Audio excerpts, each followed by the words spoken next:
Hi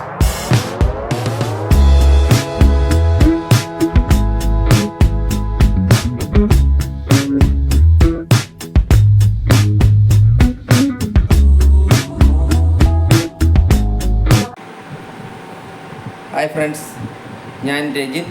വീണ്ടും നിങ്ങൾക്ക് എൻ്റെ ചാനൽ ആൻറ്റിക് ടോക്കിലേക്ക് സ്വാഗതം. ഞാൻ കുറേ ടൈമായിട്ട് ഇപ്പം വീഡിയോസൊന്നും ചെയ്തിട്ടില്ല. കുറച്ച് പ്രോബ്ലംസൊക്കെ ഉണ്ടായിരുന്നു. അത് കാരണം ഞാൻ വീഡിയോസ് ചെയ്യാൻ പറ്റിയിട്ടില്ല. വീണ്ടും ഞാൻ ഇന്ന് തൊട്ട് സ്റ്റാർട്ട് ചെയ്യുവാണ് എൻ്റെ വീഡിയോസ്. അപ്പം നിങ്ങളുടെ എല്ലാവരുടെയും സപ്പോർട്ട് വീണ്ടും എനിക്ക് വേണം. അപ്പം നിങ്ങളെല്ലാവരും എന്നെ സപ്പോർട്ട് ചെയ്യണം. അപ്പം ഇന്ന് ഞാനൊരു നമ്മൾ സംസാരിച്ചുകൊണ്ടിരുന്ന എല്ലാം ഓൾഡ് കോയിൻസിനെ കുറിച്ചായിരുന്നു. അതിനകത്ത് റെയർലി ഒന്നോ രണ്ടോ ഉള്ളു പുതിയ കോയിൻസ്. ഞാൻ ഇന്ന് നിങ്ങൾക്ക് ഒരു 2019 തൊട്ട്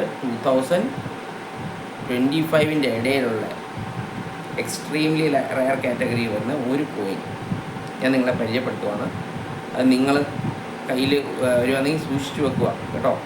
അത് ഭയങ്കര റെയറായിട്ടുള്ള കോയിനാണ്, നല്ല മൂല്യമുള്ള കോയിനാണ്. അത് ലാക്സിൽ അതിൻ്റെ മൂല്യം വരുന്ന കോയിനുകളാണ്. അപ്പം നിങ്ങളതെല്ലാം സൂക്ഷിച്ചു വെക്കണം കേട്ടോ.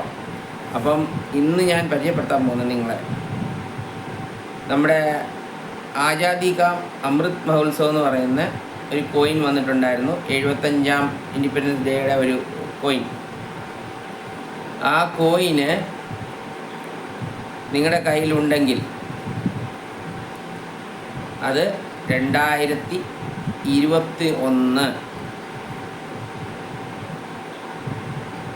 കാലഘട്ടത്തിൽ പ്രിൻ്റ് ഔട്ട് ചെയ്ത കോയിനുകൾ, പബ്ലിഷ് ചെയ്ത കോയിനുകളാണ്. അത് മുംബൈ മിൻറ്റിൻ്റെ ആസാദി കാ അമൃത് മഹോത്സവം എന്ന് പറയുന്ന ആ കോയിൻ 2021 കോയിൻ നിങ്ങളുടെ കയ്യിലുണ്ടെങ്കിൽ, 1 രൂപ കോയിൻ, 1 റുപ്പീസ് കോയിൻ കേട്ടോ, 1 രൂപ കോയിൻ നിങ്ങളുടെ കയ്യിലുണ്ടെങ്കിൽ നിങ്ങൾ സൂക്ഷിച്ചു വെക്കുക.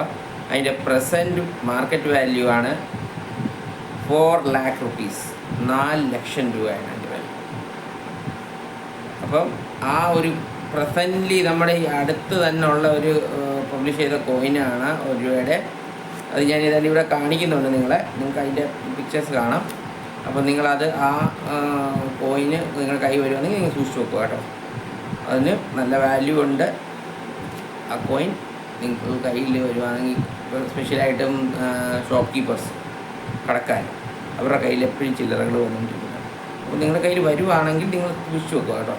നിങ്ങൾ ജസ്റ്റ് ചെക്ക് ചെയ്യുക. 1 രൂപയൊക്കെ വരുമ്പോൾ ചിലപ്പോൾ ആ ഒരു കാറ്റഗറി വരുവാണെങ്കിൽ അത് ഏത് വർഷത്തെയാണെന്ന് നോക്കണം.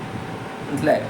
ആ ഒരു വർഷം ഏതാണെന്ന് നോക്കിയിട്ട് അത് 2021 ആണെങ്കിൽ അത് മാത്രമല്ല, മുംബൈ മിൻ്റ് ആയിരിക്കണം. 21 മുംബൈ മിൻ്റ് ആണെങ്കിൽ അത് സൂക്ഷിച്ച് വെക്കുക. നിങ്ങൾക്ക് അതിൻ്റെ വാല്യൂ 4 ലക്ഷം രൂപയാണ്. മനസ്സിലായല്ലോ? 4 ലക്ഷം രൂപയാണ്. അപ്പം അങ്ങനത്തെ കോയിൻ നിങ്ങളുടെ കയ്യിലുണ്ടെങ്കിൽ നിങ്ങൾ സൂക്ഷിച്ച് വെക്കുക. മിൻറ്റിനെ കുറിച്ച് നിങ്ങൾക്ക് ഡൗട്ട്സ് ഉണ്ടെങ്കിൽ എൻ്റെ പഴയ വീഡിയോസിനകത്ത് ഞാൻ മിൻറ്റിനെ കുറിച്ച് പറഞ്ഞിട്ടുണ്ട്. അപ്പം അതിനകത്ത് ചെന്നിട്ട് നിങ്ങൾ റെഫർ ചെയ്തിട്ട് നിങ്ങൾക്ക് മിൻ മാർക്കിനെ കുറിച്ച് എന്തെങ്കിലും ഡൗട്ട് ഉണ്ടെങ്കിൽ അതിനകത്ത് നിങ്ങൾക്ക് നോക്കാം. അപ്പം എല്ലാവരും എൻ്റെ വീഡിയോസ് കാണുക, സബ്സ്ക്രൈബ് ചെയ്യുക, ഷെയർ ചെയ്യുക, അതിൻ്റെ കൂടെ ലൈക്കും ചെയ്യുക. പിന്നെ നിങ്ങൾക്ക് എന്തെങ്കിലും കമൻസ് ഉണ്ടെങ്കിൽ നിങ്ങൾക്ക് കമൻസ് ചെയ്യാം. അതുപോലെ ഡിസ്ക്രിപ്ഷൻ ബോക്സിൽ നിങ്ങൾക്ക് ഞാൻ എൻ്റെ മൊബൈൽ നമ്പർ തന്നിട്ടുണ്ട്. ഒത്തിരി ആൾക്കാർ എന്നെ വിളിക്കുന്നുണ്ട്. അപ്പം ഞാൻ പരമാവധി ശ്രമിക്കുന്നുണ്ട്. ഇപ്പോൾ കുറച്ച് കാലം കുറേ പേര് വിളിച്ചതിനകത്ത് എനിക്ക് ചെയ്യാൻ പറ്റില്ല. എന്ന് വെച്ചാൽ എൻ്റെ കുറേ പ്രശ്നങ്ങൾ കാരണം എനിക്ക് ആ ഒരു സമയം കിട്ടാത്തതുകൊണ്ട്. പക്ഷേ ഞാൻ അവരോടൊക്കെ ക്ഷമ ചോദിക്കുകയാണ്. ഞാൻ ഇനി അങ്ങോട്ട് എൻ്റെ പരമാവധി നിങ്ങളെ സപ്പോർട്ട് ചെയ്യാൻ ശ്രമിക്കാം.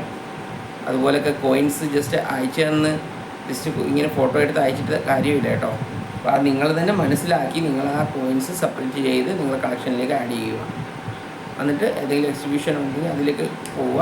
എക്സിബിഷൻസ് എൻ്റെ ഒരു അറിവിൽ വരുമ്പോൾ ഞാനത് നിങ്ങളെ അറിയിക്കും. അപ്പം അന്നേരം നിങ്ങൾക്ക് അവിടെ പോയി അതും നിങ്ങൾക്ക് സെയിൽ ചെയ്യുകയോ, അതുപോലെ നിങ്ങൾക്ക് എന്തെങ്കിലും കോയിൻ പർച്ചേസ് ചെയ്യണമെങ്കിൽ പർച്ചേസ് ചെയ്യാം. അത് നിങ്ങൾ അതിൻ്റെ രീതിയിൽ ചെയ്യുക. അല്ലാതെ പിന്നെയും പറയുവാണ്, ഞാൻ വേറെ ആൾക്കാരുടെ കെണികളിലൊന്നും ചെന്ന് പെടരുത്. കൂടുതൽ പൈസ തരാമെന്നോ അല്ലെങ്കിൽ പറഞ്ഞിട്ട് കുറേ പൈസ അയച്ചു തരാമെന്നോ രജിസ്റ്റർ ചെയ്യണമെന്നോ അങ്ങനെ പറയുന്നത് ആൾക്കാരുടെ അടുത്ത് പോകണ്ട. എൻ്റെ ഒരു ഇതിൽ ഞാൻ ആരോടും അങ്ങനൊരു വാഗ്ദാനങ്ങൾ കൊടുക്കാറില്ല. നിങ്ങൾ നേരിട്ട് എക്സിബിഷനിൽ പോയി നിങ്ങൾ വിൽക്കുക നിങ്ങളുടെ കോയിൻസ്. അതിൽ നിങ്ങൾ റെഫറൻസ് എൻ്റെ ചാനലിൽ നിന്നോ അല്ലെങ്കിൽ എൻ്റെ വീഡിയോസിൽ നിന്നോ നിങ്ങൾക്ക് എടുക്കാം. ഓക്കെ, അപ്പം ഇന്നത്തേക്ക് ഇത്രയേ ഉള്ളൂ. ഞാൻ ഷോർട്ട് വീഡിയോ ഉണ്ടാക്കുക എന്ന് പറഞ്ഞാൽ ചെറിയ ഒരു ഇതിൽ സ്റ്റാർട്ടിംഗ് ആണ്. ഇനി ഞാൻ കൂടുതൽ നിങ്ങൾക്ക് അറിവായിട്ട് വരുന്നുണ്ട്. അപ്പം നിങ്ങൾക്ക് കൂടുതൽ അറിവ് തരാൻ ശ്രമിക്കുന്നുണ്ട്. അപ്പം ഇന്നത്തേക്ക് നമ്മുടെ വീഡിയോ സ്റ്റോപ്പ് ചെയ്യുവാണ്. എല്ലാവർക്കും നമസ്കാരം.